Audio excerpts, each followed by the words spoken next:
Evangelho de São João. Quem achou? Diga amém. Capítulo 3. Evangelho de João, capítulo 3. Acharam? Isso. Pega a sua Bíblia. Quem não tem Bíblia, pega com o vizinho, né? Ok? Vamos lá. Versículo 16.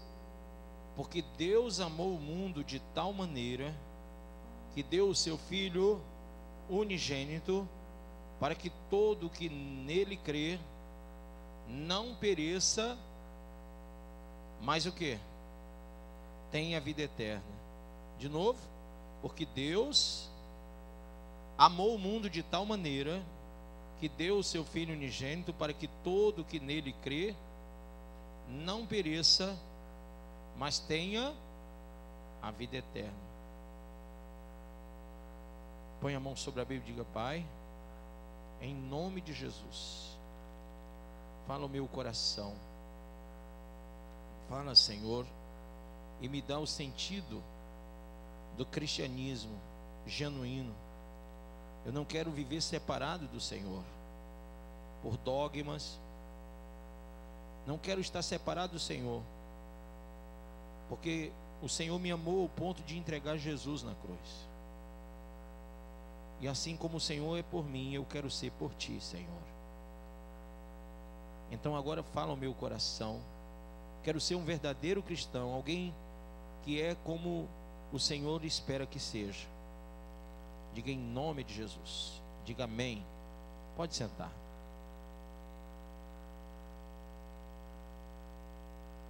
Irmãos, algumas realidades são fundamentais para que a gente possa iniciar o que eu vou falar hoje. Primeira coisa é que a salvação, diga: a salvação é a maior obra do amor de Deus. Vamos dizer isso? A salvação é a maior obra do amor de Deus. Mais uma vez, a salvação é a maior obra do amor de Deus. E a obra da salvação, que reflete o amor de Deus, nos trouxe, diga, Jesus Cristo, nos trouxe o Espírito Santo e nos deu uma mensagem sublime, uma mensagem que é fonte de todo o poder, a maior mensagem que o mundo jamais ouviu. Diga: a mensagem da cruz. A mensagem da cruz. Põe a mão sobre a Bíblia, fecha os olhos. Não? Põe a mão sobre a sua Bíblia, fecha os olhos. Isso. Diga: Pai, a mensagem da cruz, que ela esteja agora latente, visível, forte, viva no meu coração, em nome de Jesus. Diga: a segunda parte de todo o início dessa preleção é que, diga, todos são pecadores. Diga: eu sou um pecador perdido. Abra em Romanos 3, versículo de número 23. Romanos 3, verso 23. Porque todos pecaram e destituídos estão da glória de Deus. Essa é uma das primeiras verdades. Abra em Gálatas 3, verso 22.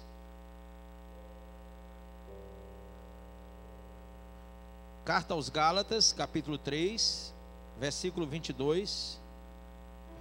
Mas a Escritura encerrou tudo debaixo do pecado, para que a promessa pela fé em Jesus, o Cristo, fosse dada aos que creem, aos crentes. Amém? Essa é uma verdade. Segunda verdade, diga, é que todos são amados incondicionalmente por Deus. Deus não impôs nenhuma condição para amar você. Muitas vezes nós somos injustos porque nós prognosticamos o nosso relacionamento com Deus dizendo: Senhor, se isso aconteceu ou aquilo aconteceu, eu vou me entregar, vou te servir, vou te buscar, vou fazer tua obra, mas primeiro isso e aquilo outro tem que acontecer na minha vida. Nós colocamos condições para nos relacionarmos com Deus, mas o amor de Deus é incondicional. Então Ele te amou sem impor a você nenhuma condição. Desde aquele que nunca, digamos assim, fez alguma coisa das mais piores, né? Matou, roubou, não sei o quê, ou aquele que matou, roubou, fez tudo de ruim. Quando o Senhor te recebeu com o seu amor na cruz do Calvário, Ele não perguntou o que você fez. Ele só disse assim, ó: vinde a mim, todos vós, cansados, oprimidos, e eu vos aliviarei. Então diga para o seu irmão: o amor de Deus é incondicional. Diga: Deus não separou um povo para a salvação e outro para a perdição, como creem alguns. Há quem creia que Deus é tão injusto que colocou uns para a perdição e outros para a salvação.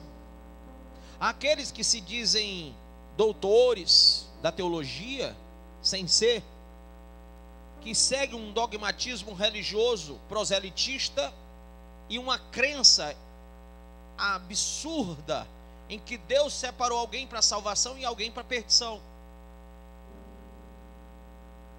Existe hoje um pensamento que é o calvinismo extremista, que fala muito sobre isso. E nós temos que ter cuidado, porque Deus é amor.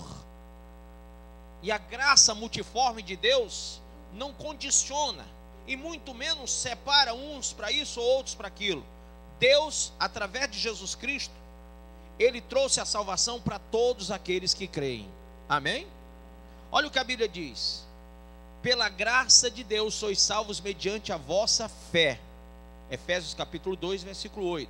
Isto não vem de vós, é dom, é dádiva de Deus. Isso não vem de obras para que ninguém se glorie.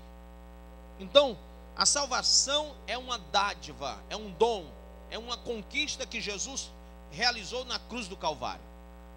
E Ele quer salvar a todos. Pastor, o que eu preciso para ser salvo? Fé.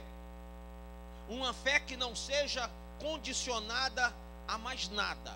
Uma fé que seja totalmente liberada para que você se entregue corpo, alma e espírito a Deus.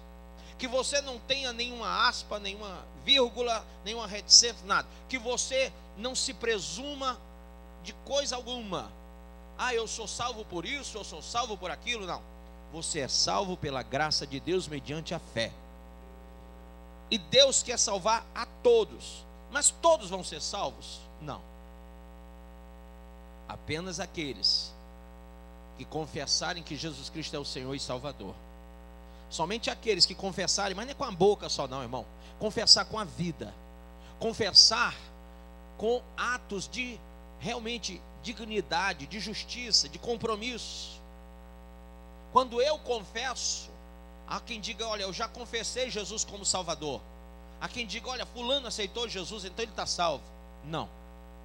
Querido, confessar é um ato contínuo. Diga: confessar é um ato contínuo.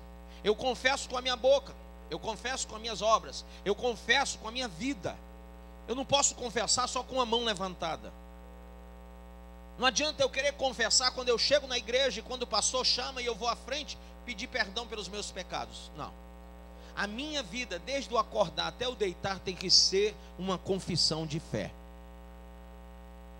Uma confissão tão forte que você vai ganhar pessoas pelo teu testemunho de vida. Amém ou não amém?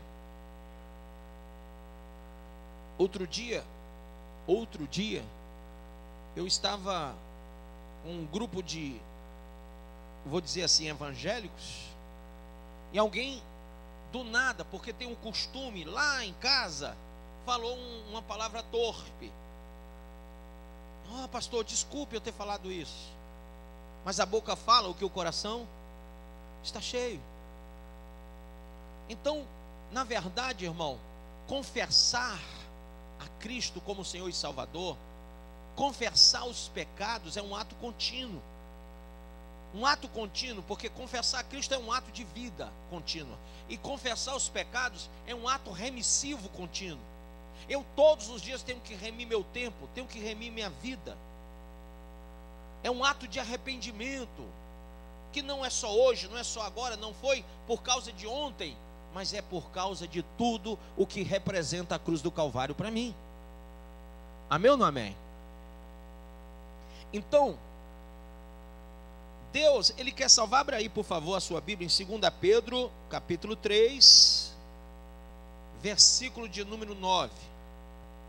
Quando a Bíblia fala do arrebatamento, ou melhor, do arrebatamento da igreja, né? A Bíblia é muito clara nisso. Ela diz, olha, versículo de número 8: mas amados, não ignoreis uma coisa, que um dia para o Senhor é como 1000 anos, e 1000 anos como um dia. O Senhor não retarda a sua promessa, ainda que alguns tenham por tardia, mas é longânimo para conosco, não querendo que alguns se percam, senão que todos venham a arrepender-se. Mas o dia do Senhor virá como um ladrão de noite, no qual os céus passarão com grande estrondo, e os elementos ardendo se desfarão, e a terra, e o quê? E as obras que nela há se queimarão. Amém? Havendo, pois, de perecer todas essas coisas, que pessoas vos convém ser em santo trato e o quê? Piedade. Aguardando o quê, pessoal? E apresentando-vos para a vinda do dia de Deus. Se eu sei que vai tudo se acabar, por que eu estou preocupado com as coisas? Por que eu dou tanta visibilidade para aquilo que vai passar, aquilo que já não é? Aquilo que não vai ficar na eternidade comigo? E ele diz, havendo, pois, de perecer, verso 11, todas essas coisas, que pessoas vos convém ser em santo trato e piedade, aguardando e apresentando-vos para a vinda do dia de Deus, em que os céus em fogo se desfarão e os elementos ardendo se fundirão. Mas nós, segundo a sua promessa, aguardamos novos céus e nova terra, em que habita a justiça. Amém? Por isso, amados, aguardando essas coisas, procurai que deles sejais achados imaculados, irrepreensíveis em paz. E tende por salvação a longanimidade de nosso Senhor, como também o nosso amado irmão Paulo vos escreveu, segundo a sabedoria que lhe foi dada. Amém? Então, nós temos que entender que não há condição para a salvação da parte de Deus, e que a salvação, ela foi trazida a todos. Jesus veio para todos. João capítulo 1 diz, eu vim para os meus, mas os meus não me receberam. Mas a todos aqueles que me receberam, deles o poder de serem feitos filhos de Deus, a saber, aqueles que creem no meu nome. Amém? Então, a salvação é para aqueles que creem. Mas quando eu falo crer, eu não falo em acreditar. Você acredita em qualquer coisa que você vê, e até em coisa que você não vê. Tem gente que acredita em mula sem cabeça, acredita em saci pererê. Então, você acredita em tudo. Eu quero que você entenda que crer é viver o Evangelho. É viver o Evangelho, quer dizer, diga, novidade de vida. Então, se eu não vivo em novidade de vida, se a vida que eu vivo agora não vivo em Cristo, então eu não creio. Se eu vivo a vida dos outros, eu não creio. Se eu vivo o pensamento dos outros e não de Cristo, eu não creio. Se eu sou influenciado pelos outros e não pelo Evangelho, eu não creio.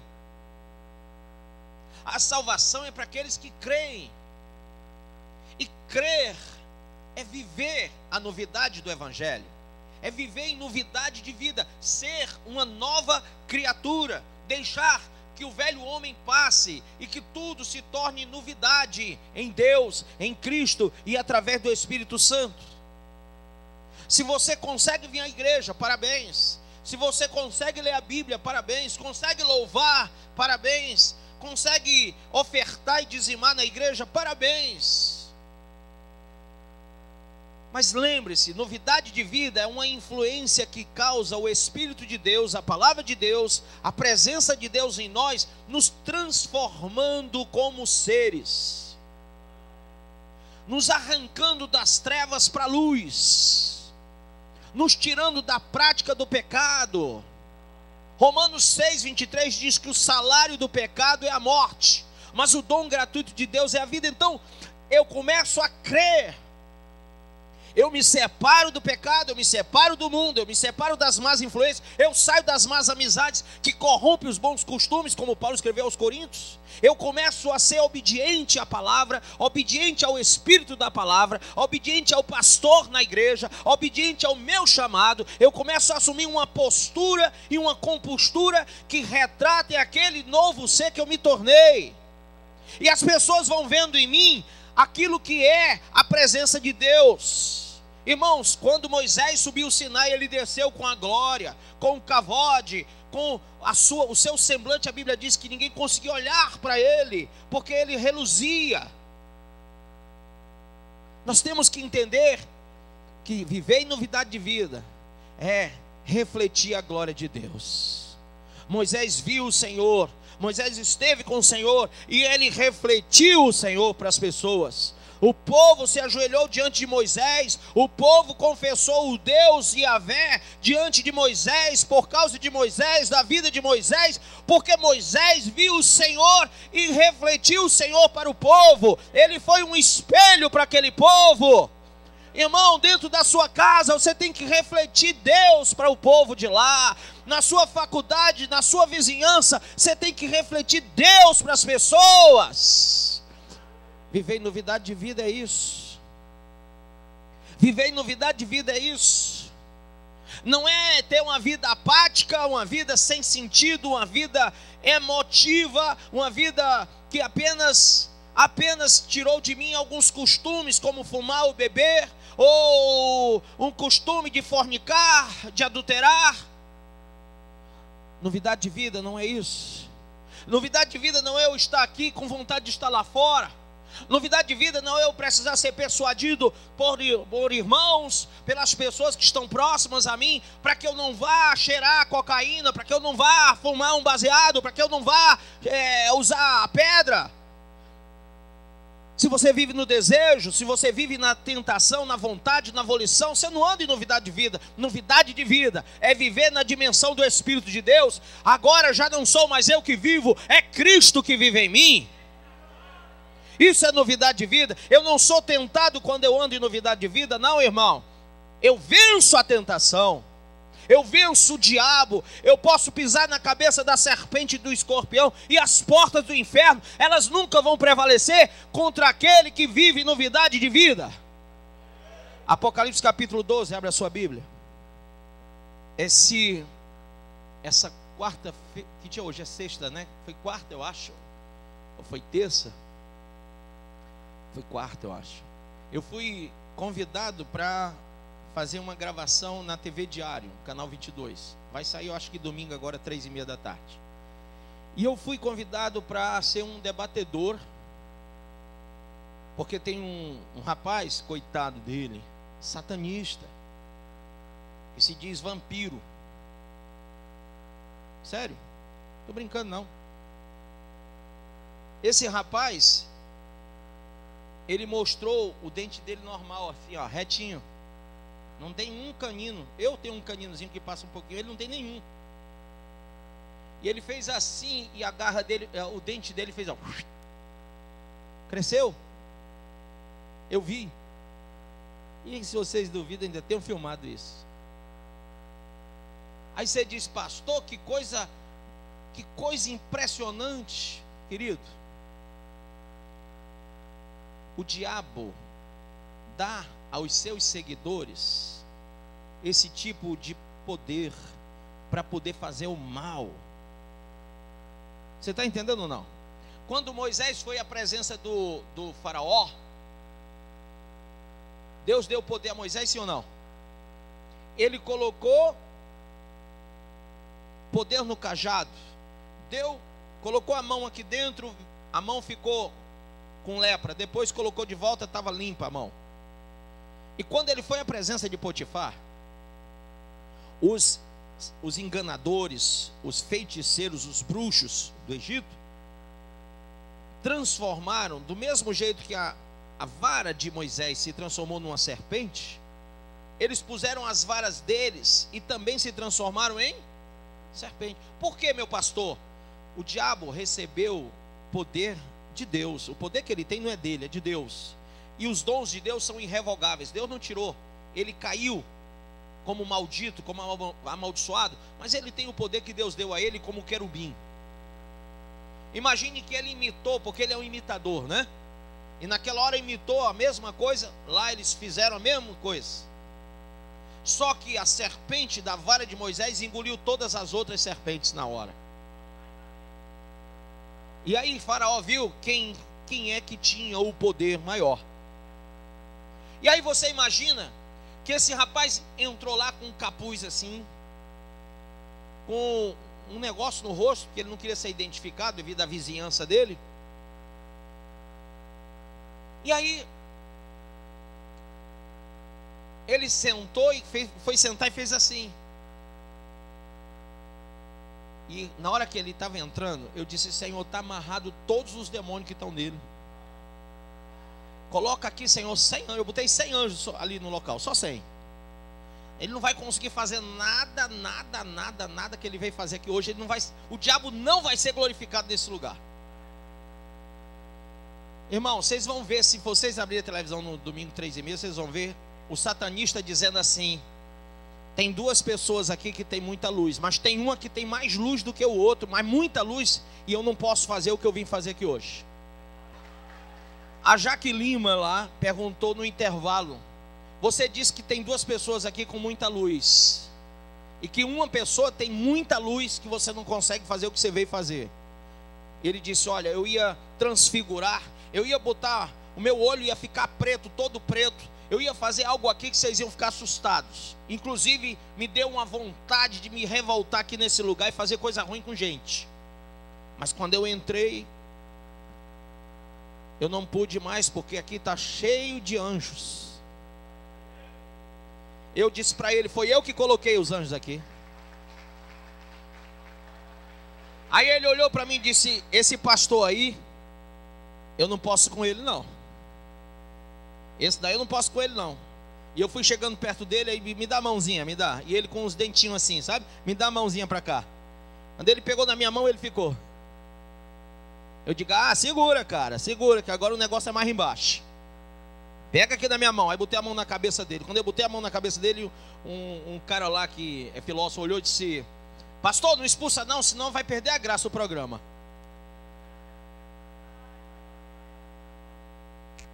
E aí eu convidei ele para vir aqui na igreja qualquer dia, para o meu gabinete. Eu quero que ele bote os dentinhos lá em cima para mim.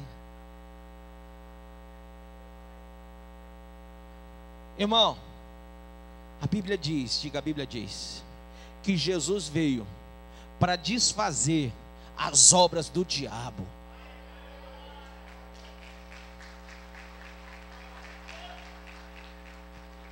Aí você diz: pastor, quer dizer que tem gente que pode manifestar esse tipo de poder? Pode. Mas tem gente aqui que pode manifestar muito mais poder. Jesus disse: esses milagres que eu faço e outros maiores que estes, vocês farão em meu nome. Irmão, bota essa unção para fora. O cara bota o dente, por que você não bota a unção? Bota essa autoridade. Salvação quer dizer viver com Deus, para Deus e por Deus. Essa coisa de mais ou menos não resolve, irmão, ou é ou não é? Aí ele olhou e disse: pastor, o senhor sabe de onde vem toda essa luz que o senhor tem? É que o senhor é um homem de oração. Eu disse: não só de oração, de ação também. Eu não fico só orando não, eu ajo. Eu leio a Bíblia, eu oro, eu prego. Eu não fico como muitos crentes em casa achando que veio o culto resolver o problema. Não, eu quero ir atrás do meu Senhor, eu quero buscar Ele, eu quero receber mais e mais dEle. E eu fiz aquele homem confessar que ele é satanista na frente das câmeras. Falei de onde vem o satanismo, quais são as práticas, o uso do sangue, que representa a vida, pelos deuses do Antigo Testamento. Falei sobre alguns movimentos de jovens, aqueles jovens que usam aquelas roupinhas pretas, com o nome Iron Maiden, um bocado de coisa, os góticos. Falei, aquilo tudo ali é satanismo. O vampirismo faz parte da seita satânica. É uma ideologia satânica. Aí escute isso que é muito importante. Este vampiro, ele é casado com uma moça evangélica há 10 anos. Ele diz que há 10 anos ela tenta ganhar ele para Jesus. Já foi em várias igrejas com ela, mas não conseguiu se libertar. Aí ele disse, olha, mas o meu chefe, o que manda em mim, disse que eu só posso fazer mal às pessoas quando o Senhor da minha mulher vier levar ela para a glória. É o tal do arrebatamento, ele falou.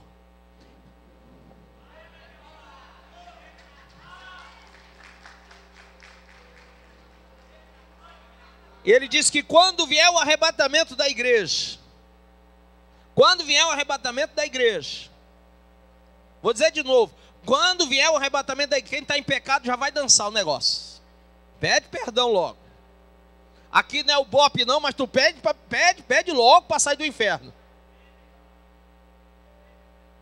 Irmão, quando vier o arrebatamento, não vai subir quem diz que crê, não. Vai subir quem crê de verdade. Não vai subir quem é aparência. Quem é aparência não sobe. É quem é verdade pura. E aquele homem me deu um abraço e disse, pastor, me ajude. Me ajude, eu vi luz no Senhor. Me ajude. Eu disse, eu vou lhe ajudar. Traga a sua mulher, eu vou ajudar você e ela. Você nunca mais vai nascer dentinho em você, você vai ver. O cão vai embora, você não vai mais ter esse poder não, você vai ter outro. Esse daí você não vai ter mais. Mas eu achei muito importante ele, satanista, confessar que o nosso Senhor e Salvador está vindo buscar a igreja. Ele disse, o meu chefe disse que pode ser a qualquer momento. E quando isso acontecer, eu e todos aqueles que são como eu, vamos nos espalhar no mundo fazendo mal a todo mundo, porque o meu chefe só vai nos liberar quando o Senhor da minha mulher e desse pastor aí buscar a igreja. Então, irmão, até o satanista, até um seguidor de Lúcifer, já sabe que Jesus está vindo arrebatar a igreja. Por isso que a Bíblia fala, irmão, abra em Apocalipse 12, verso 1, e diz, e viu-se um grande sinal no céu, uma mulher vestida do sol, tendo a lua debaixo dos seus pés, e uma coroa de 12 estrelas sobre a sua cabeça. E estava grávida e com dores de parto, e gritava com ânsias de dar à luz. E viu-se outro sinal no céu, e eis que era um grande dragão vermelho, que tinha 7 cabeças e 10 chifres, e sobre as suas cabeças 7 diademas. Eu não vou entrar no alegorismo bíblico agora, eu vou direto ao assunto por causa do tempo. Depois, se você quiser uma explicação escatológica, tem um irmão que gosta disso aqui. Irmão, vai para o seminário teológico que eu ensino. E a sua cauda levou após si a terça parte. Diga, a terça parte. Quantos demônios tem na terra?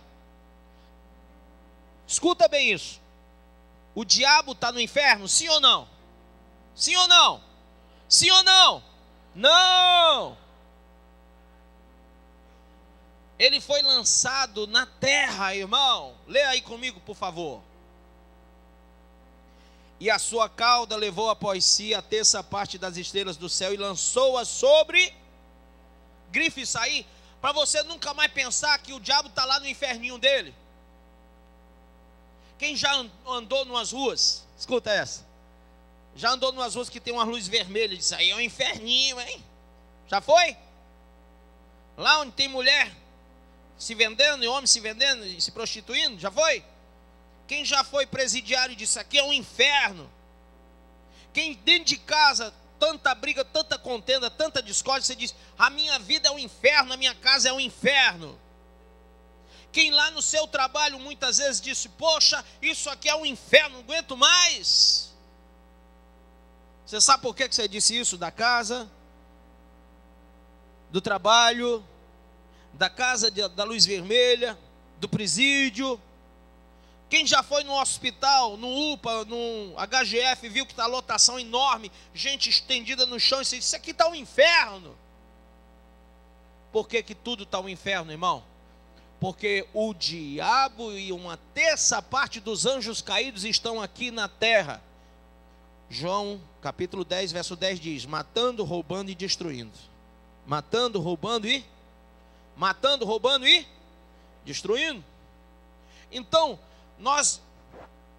Efésios diz, capítulo 6, que nós temos que ter a armadura de Deus. Amém? Fala que que a nossa luta não é contra a carne nem contra a sangue, mas principados e potestades. Escuta, uma terça parte caiu, junto com Lúcifer. Lúcifer é o nome de Satanás. Lúcifer, decore isso. Ele traz um pensamento luciférico, diabólico, uma mentalidade luciférica. Por que hoje, e há muito tempo já, desde que ele caiu no mundo, você vê homens se prostituindo com homens, mulheres com mulheres, né? Você vê gente matando gente. Por que tudo isso? Por que tanta maldade? Por que 2 jovens mataram lá 8 pessoas e se mataram depois aqui no Brasil? Por que tanta ruindade? Por que 2 mesquitas foram agora, entraram lá nas mesquitas e mataram mais de 40 pessoas aí num país que eu não estou lembrando aqui o nome, Suécia, não sei qual foi? Eslovênia, Eslováquia, sei lá.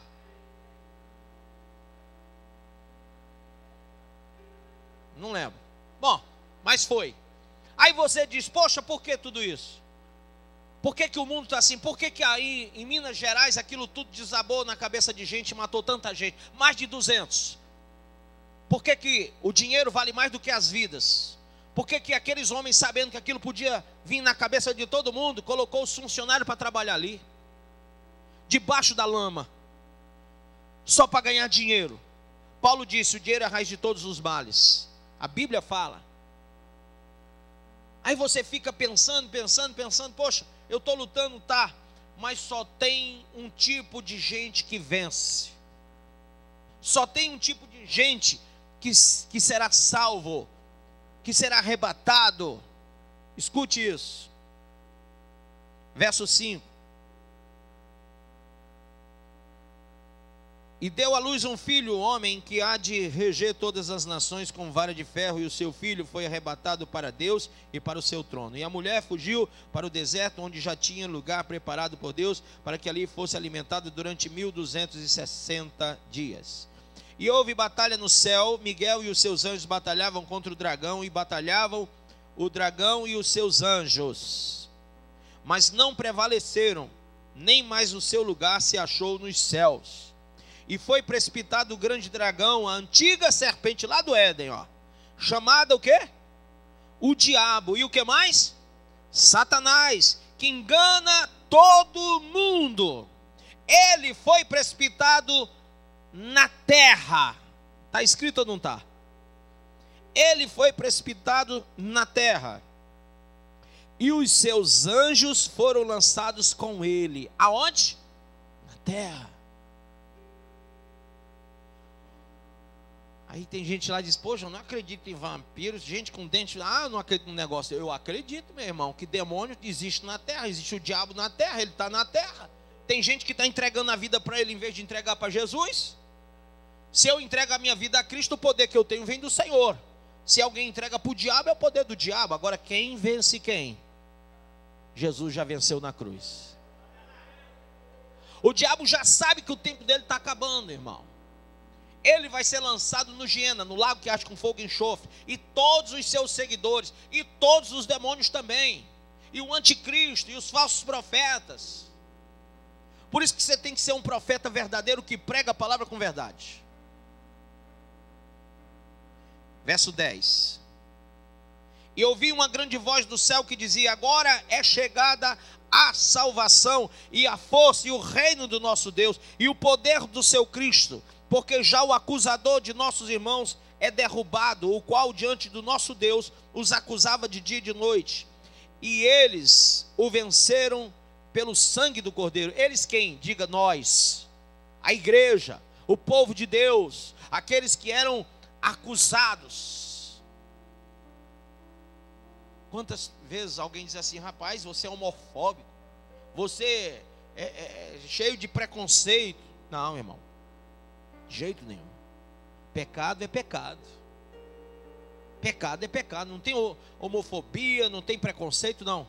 As pessoas têm que entender o que elas se tornaram diante do Criador. Amém. Escuta isso. Gênesis diz, diga, Gênesis diz, que Deus fez o homem à sua imagem e à sua semelhança. Gente, Deus é homossexual? Deus é lésbica? Deus, Ele veio matar, roubar e destruir? Não. Deus é ódio? Não. Deus é amor, Deus é vida, Deus é paz, Deus é Pai. Então, quando eu quero me aproximar de Deus, eu me torno a imagem dele, não a imagem daquele que o traiu, que é o diabo. Quando um marido trai a esposa, ou a esposa trai o marido, na verdade estão imitando não a Deus, mas ao diabo, que é o traidor. Quando uma ovelha trai o seu pastor, ela está imitando não a Jesus Cristo, mas ao diabo que traiu a Deus. O nosso caráter tem que ser formado na igreja, pela palavra e pelo Espírito, pelo testemunho. Por isso que vocês não podem aviltar o Evangelho. Vocês têm que viver exatamente conforme foram chamados por Deus. Pastor, eu ouço fulano ali, Beltrano acolá, falando aquilo outro na internet. Eu já falei. Ô irmão, se tu se mistura com várias doutrinas, tu vai ser um louco. Diga, uma só fé, um só Espírito, um só pastor, uma só igreja, um só Deus. Deus pensa e a Bíblia manda isso. Fora disso, é fornicação espiritual, é adultério espiritual e moral. Entendeu ou não entendeu? Se tu não... Quem é que é casado? Levanta a mão, levanta a mão. Eu já tive alguns casados que chegaram: pastor, estou enjoado já. Mesma coisa todo dia. Nem dá mais vontade. Mesma pessoa, pastor. Não muda, pelo contrário, piorou. Cresceu o bucho. Caiu o peito. Tudo tá tão feio, flácido. Ah, pastor, Aí eu olho para a TV, a Rede Globo, Rede Lobo, Rede Lixo, Rede Esgoto, me mostra uma baita de uma mulher, com um tremendo de um corpão, um homem todo saradão. Aí eu olho para aquele trambolho que eu tenho do meu lado, eu digo: meu Deus do céu, só misericórdia agora. Deixa eu falar uma coisa para vocês. Isso é um pensamento do diabo, é a ação luciférica. Satanás não se conformou em estar no céu do lado de Deus, ele queria ser Deus. Ele queria tomar tudo que Deus tinha, irmão. A Bíblia diz que Deus te deu a tua esposa, o teu marido. Se tu não consegue ficar com uma esposa, tu vai fazer como muitos filhos de Satanás que vivem no adultério, trocando a esposa, trocando o marido, saindo de um para o outro, de um para o outro, de um para o outro. Tem tantos parceiros que não sabem nem de quem é os filhos. Uma vez eu recebi uma mulher aqui para orar nos filhos dela. Pastor, eu tenho uns filhos para consagrar. Eu digo: meu Deus, quando eu vi eram 7. Olhei, eu disse: cadê o pai? O rapaz subiu. Eu olhei para o rapaz, olhei por mim, olhei para o rapaz, olhei para o segundo menino. Fiquei olhando até o 7. Eu digo: meu Deus, qual que parece com ele? Nenhum. Tinha de tudo, irmão. Tinha até japonesinho no meio. Menino do olho azul, cabelo louro, e o cara todo criolinho. Eu digo: meu Deus, de onde foi isso? Eu estudei biologia, nada disso me parece normal.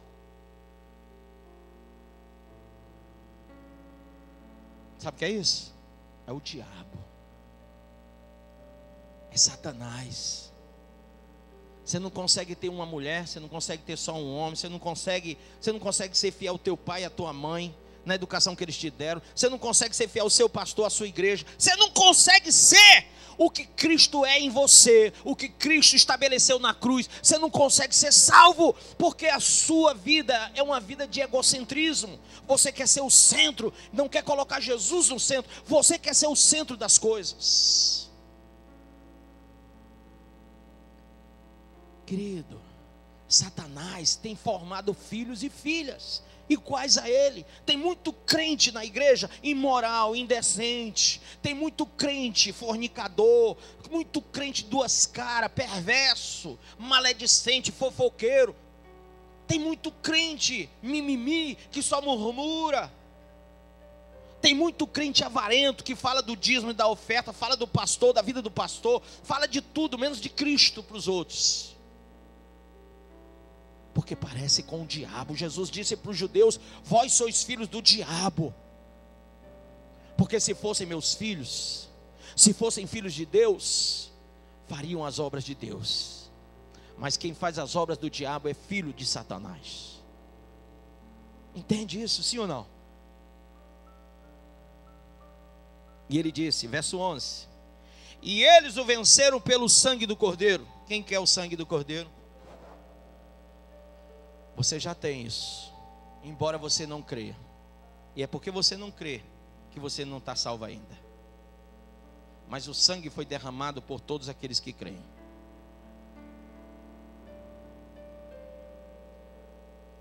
Pelo sangue do Cordeiro e pela palavra, diga, do seu testemunho.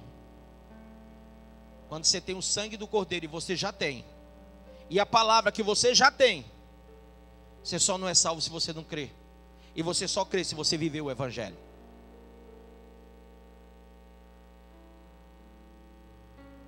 E para viver o Evangelho, tem esse pedacinho do versículo 11 aí que você tem que entender.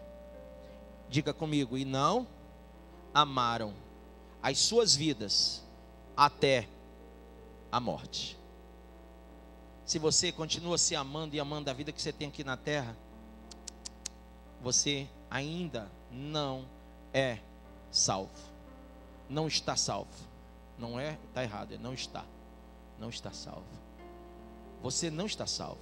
Você não está salvo. Você não é de Deus. Porque você ainda ama essa vida. Esse apego a essa vida. As coisas dessa vida. Quando uma pessoa vai morrer, eu já vi várias morrendo, tem uma característica. Aqueles que são do Senhor, eles já não têm mais apego a muitas coisas. A minha avó, ela olhou para mim e disse: ai, eu disse: que foi, vó? Estou com uma dor aqui, eu acho que dessa vez Jesus está me chamando. Ela estava boazinha do meu lado. Disse: que é isso, vovó, para com isso. Ela foi que ganhou a família toda para Cristo. Mãe da minha mãe. Eu disse: vó, para com isso. Ela era desse tamanhozinho, bichinha. Eu chamava de minha jogadora de basquete. Disse: vó, para com isso. Ela disse: não. Essa dor que eu senti, ao mesmo tempo que eu senti a dor, eu vi a voz do meu Senhor dizendo: vem para cá. Gente, eu dei pouco ouvido aquilo. Eu tinha 17 anos de idade. No dia seguinte, minha avó foi para o hospital. No outro dia, ela teve que se internar para uma cirurgia. Era pedra na vesícula. Uma cirurgia simples, eu já fiz, eu tirei vesícula. Alguém que já tirou vesícula? Já também? Eu também. Aí você diz: está vivo. A minha avó foi e tirou a vesícula, tirou as pedras lá, tudo. Aí o médico disse: ela vai ter alta domingo. No sábado eu fui até a UTI, bati no vidrinho que ela tinha tido segundo eles, tinha dado uma infecçãozinha, eles iam só drenar e voltar para o quarto de novo. Eu bati no vidrinho e fiz assim para minha avó. Fiz assim: até amanhã. No outro dia eu recebi a notícia, ela tinha morrido. Do jeito que ela disse. Ela disse: meu neto, dessa vez Jesus está me chamando.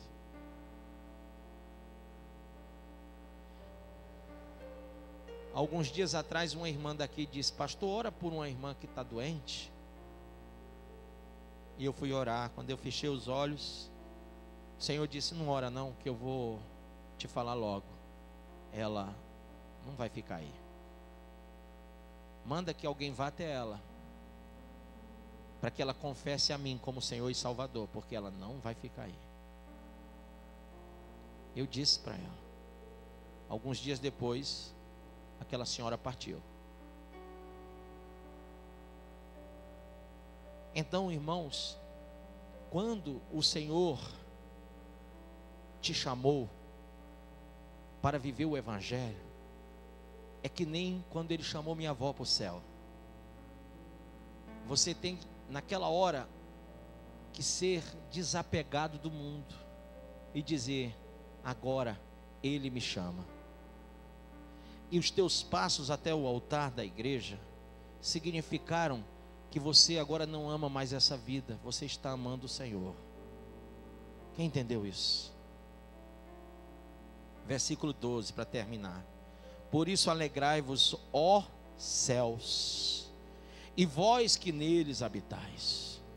Ai dos que habitam na terra e no mar, porque o diabo desceu a vós, e tem grande ira, sabendo que já tem pouco tempo. Ele sabe que tem pouco tempo, então ele está com muita ira. Irmão, eu nunca vi, você me corrija se eu estiver errado, eu nunca vi em rede de canais de televisão homens colocando a genitália para fora. Eu tenho visto isso agora, esses últimos tempos. Eu nunca vi o escrachamento total da imoralidade, da pornografia de uma forma tão absurda. Eu nunca vi tantos níveis de droga, tantos tipos de droga. Eu nunca vi tanta multiplicidade de doutrinas e ideologias dentro das igrejas, e tanta porfia, e tanto ciúme, e tanta frieza. Eu nunca vi tanta apostasia em todos os meus 43 anos de evangelho. Eu nunca vi tanta maldade, eu nunca vi tanta roubalheira, tanta imundície. Eu nunca vi tantos acidentes, tantos problemas naturais acontecendo ao mesmo tempo. Eu estou vendo tudo isso com os meus olhos e ouvindo com os meus ouvidos agora. Sabe por que agora? Porque é chegada a vós a salvação e o reino do vosso Deus. Porque Ele vem buscar a igreja. E aqueles que têm ouvidos, ouçam o que o Espírito diz a essa igreja. Você acabou de ouvir essa poderosa ministração da palavra de Deus. Eu creio que sua vida foi abençoada. Eu quero que você ore comigo, profetizando sobre a sua vida a salvação que vem de Cristo Jesus. Ore conosco. Deus Pai, em nome de Jesus, nós te agradecemos por esta palavra. E que o Senhor possa abençoar a vida de cada um que nos viu, que nos ouviu nesse dia. Deus Pai, em nome de Jesus, que esta pessoa esteja agora entregando a sua vida, recebendo a salvação que vem do Senhor. Pois assim, Pai, nós profetizamos salvação, cura, libertação, em nome do Pai, do Filho e do Espírito Santo de Deus. Amém.